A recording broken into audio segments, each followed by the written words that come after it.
Well, it's October, which is my favorite time of year because Halloween is right around the corner, and I was going to go and kick this month off by talking about my top 5 favorite horror movies, which number 5 is Terminator, but unfortunately, we're not going to be talking about that just yet because I found a very interesting article in Starlog number 89, and it talked about the creation of Terminator, and it really illustrates the difference between how things are done back in the 80s and how they are done now, and how there was a huge shift in focus on what movies should be about and what they should contain.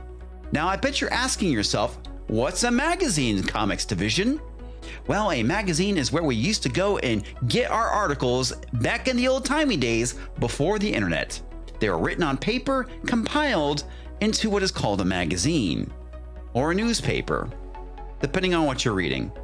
But let's go and jump into this article. Now, one of the things I want to talk about in my review was where Cameron got the inspiration for the Terminator. Was it a fever dream he had while in Rome of a cyborg with knives? Or did he rip off the Outer Limits story, The Soldier, by Harlan Ellison? Which ultimately led to me to this article, and he does talk about it at the very beginning, but the thing I found the most interesting was this part here where he starts talking about why he loves science fiction so much. The thing I most like about science fiction is that it provides a way for exploring issues without upsetting any one group.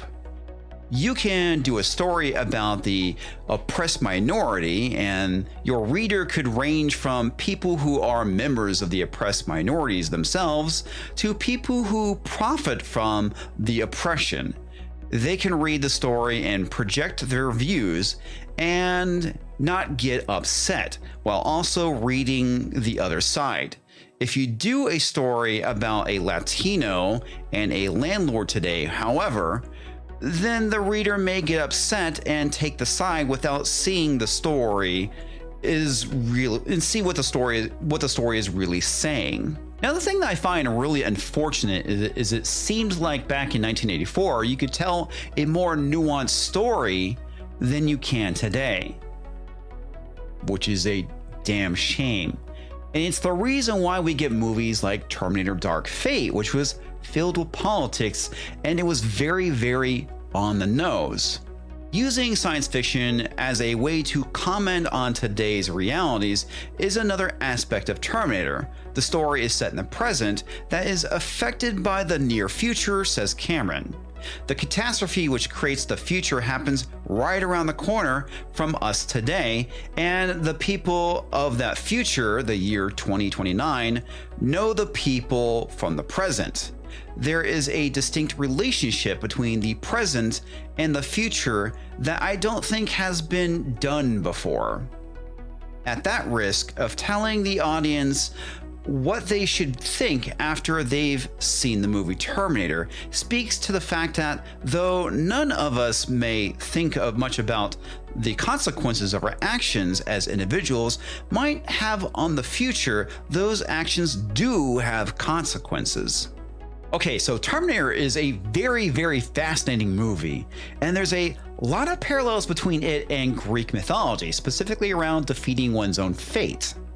Also, Cameron warns about man's reliance on technology, or I should say over-reliance on technology, and that is personified with the Terminator himself. And there are also other instances in the film where we see people who end up getting killed as a result of an over-reliance on technology, but I'll cover that in my review. But things have changed so much from 1984. We all have the internet piped into our homes right now. Odds are that is how you are going and watching this video. But to a degree, I can't say whether this is good or not. Yes, it's kind of cool that I get to go and share my ideas with you, but we have Twitter. Twitter is a complete fucking cesspool and is obviously something that I think is failing to improve our lives. And as a matter of fact, it's sowing more discord than anything else. Thank you, 2020.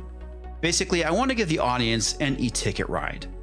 I think they want to think a bit during the film and talk about it afterwards, but not to have to try and figure out what they just saw. My film school, if you will, was hitchhiking to the nearest town and seeing the features at the 2 theaters there every Saturday. I was well grounded in being a member of the audience, and I try to remember that. Let's remember that we must be in tune with the audience or the movie won't work.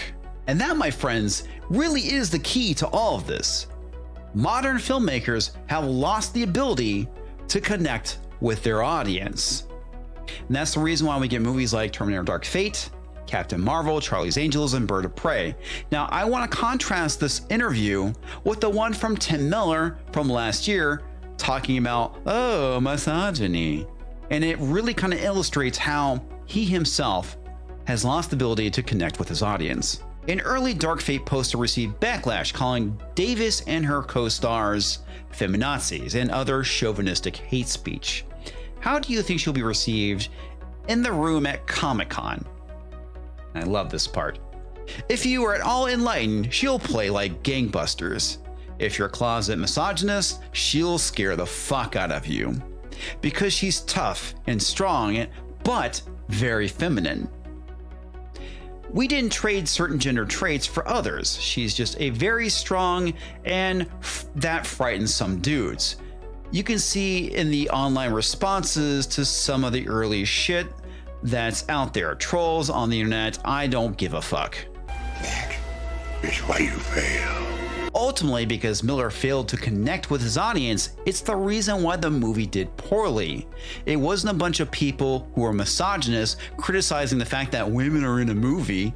No, it's the fact that they killed off John Connor, they ruined Sarah Connor, and they basically replaced everybody that we all gave a shit about in the Terminator franchise. But he had no fucking clue. The greatest goal of filmmaking is to entertain. If you have something to say, let it be said in such a way that you're not chasing the audience out of the theater. And this is the problem with current year movies, is that they are pushing an agenda over telling a good story first. And the end result is that the audience is fleeing the theater. And it's the reason why these woke-ass movies aren't making any fucking money.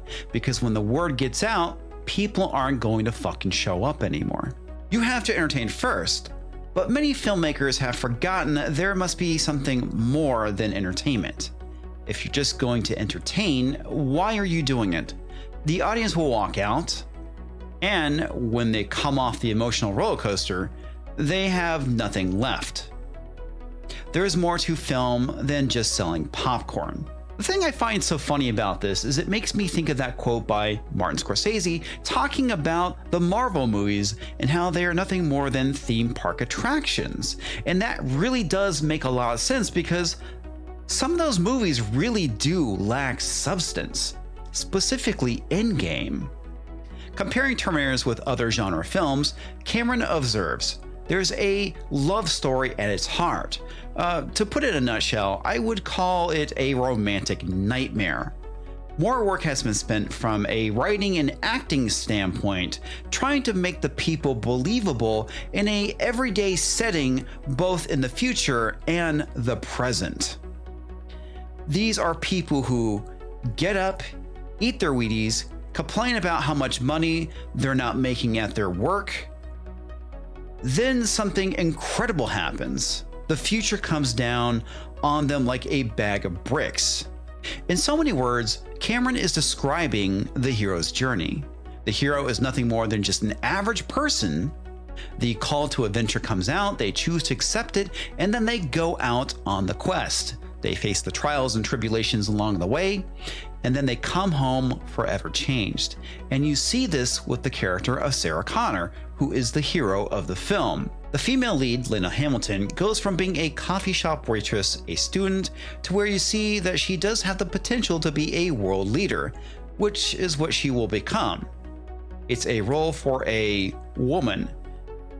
It's a role for a strong woman. Not one of the cliche female characters that have been so much in evidence recently. I think this also illustrates why movies like Captain Marvel fail. There is no hero's journey. They are perfect the way they are. Where with Sarah Connor, she grows as a character, starting off as a meek and mild waitress and student, as Cameron mentioned, then ultimately growing to be the mother of the future savior of mankind. And the only reason why John Connor can be that savior is the lessons that is taught to him by his mother. Where we see characters like Captain Marvel, they really have no growth, no character arc, or no journey. There is no growth or self-discovery. And again, this is the reason why a lot of these movies fail. They are simply boring and uninteresting. Now, the last paragraph I want to highlight is James Cameron talking about special effects and the over-reliance on special effects. Ironically enough, this is advice he should be taking nowadays. But it is what it is. Cameron reviews the writing process that Terminator went through contains some insights for the writing FS screenplays. I wrote the script with a strategy in mind, knowing that the movie would be in competition with big FX films, he explains. For X number of special effects, you must spend X number of dollars at that threshold. Below that, you'll be showing people things they don't want to see. The audience has become visually educated and sophisticated, even a bit jaded by the big guys. My strategy was not to do special effects from beginning to end. The story is set in Los Angeles, 1984. The main character is the girl next door.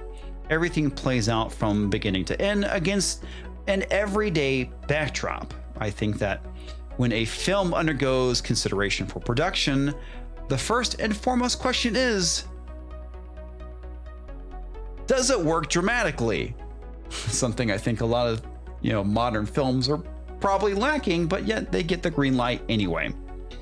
If it doesn't, it will never get to the point people worry about how much it's going to cost.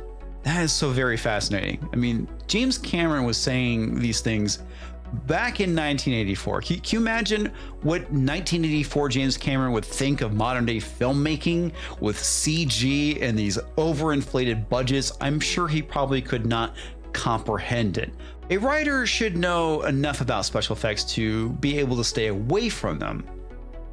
The worst thing to do is to overburden a script with effects, which will scare people away. On the other hand, you must have something visually interesting. The writer must be able to figure out how to limit the effects and still tell the story. And I think this really does kind of highlight the problem with modern day movies. They really do lack that substance because they focus on the razzmatazz and the style.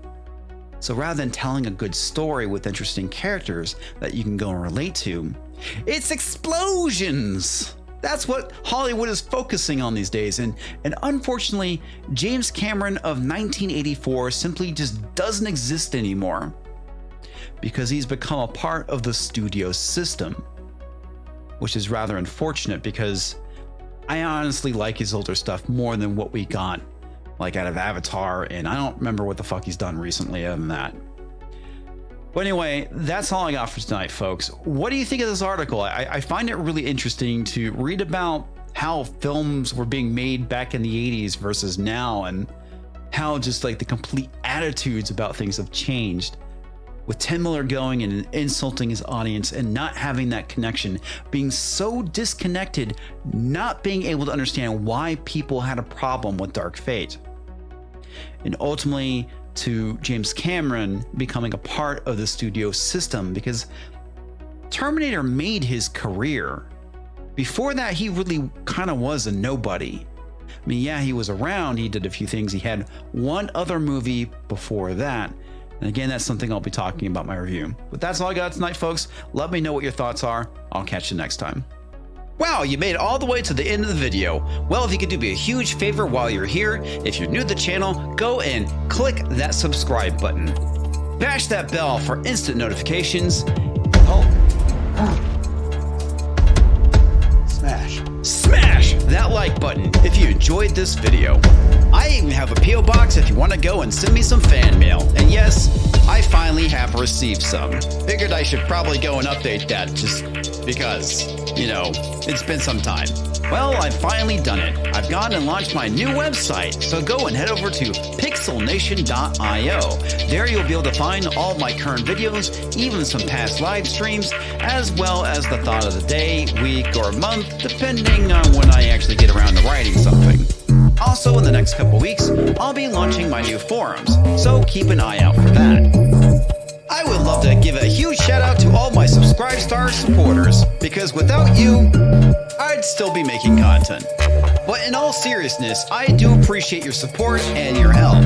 And I'd like to give a huge shout out to my big spenders, Toxic Manflu, MarjieSmiles, and Roger the Shrubber. And we can't forget the misplaced mountain man, who's a sucker with a lot of dough. Thank you very much, everyone. You guys are awesome.